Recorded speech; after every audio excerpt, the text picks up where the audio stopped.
నా నియోజకవర్గం మున్గోడు నియోజకవర్గంలో మాత్రం నేను మాత్రం ఎట్టి పరిస్థితుల్లో నేను నడవలేను. నాకు ఈ పదవి ఉన్నా లేకున్నా పదవి ముఖ్యం కాదు. నాకు ప్రజల ఆరోగ్యం ముఖ్యం, ప్రజల ప్రాణాలు ముఖ్యం. టెండర్ లేచి వైన్ షాప్ వాళ్ళకి ఏం చెప్తున్నామంటే, మీరు టెండర్ లేదలుచుకుంటే వైన్ షాప్ల పక్కన పర్మిట్ రూమ్ అని ఉంటుంది. అది మా డే టైంలో తాగుతుర్రు. అక్కడికి వచ్చి అక్కడ అందరి చుట్టుపక్కల ప్రాంతంలో అందరికీ ప్రాబ్లమ్స్ అవుతున్నాయి. అక్కడ పర్మిట్ రూమ్ అనేది ఉండదు. మా మున్గోడులో మేము నడవలేము అని చెప్పినాం.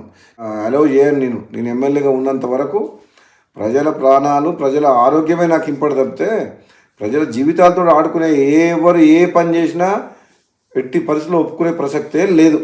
ఊరు బయట ఉండాల్సిన వైన్ షాపు ఊరు సెంటర్లో ఉంటుంది. బెల్ షాప్లోకి అమ్మొద్దంటే మళ్ళీ దొంగసాటుగా బెల్ షాప్లో అమ్ముతుండ్రు. అది అమ్మొద్దో చెప్తున్నా. ప్లస్ మళ్ళీ వీళ్ళందరూ వైన్ షాపులు అందరూ కలిసి సిండికేట్ అవుతుండ్రు. సిండికేట్ అవ్వడం వల్ల ఏమవుతుంది, రేటు పెంచి అమ్ముతుండ్రు, డూప్లికేట్ అమ్ముతుండ్రు. వేరే మండలాలు, వేరే నియోజకవర్గాలు, వేరే జిల్లా వాళ్ళు ఇక్కడ పార్టిసిపేట్ చేయొద్దు. ఇప్పుడు వైన్ షాప్ లొకేషన్స్ కూడా తప్పున్నాయి.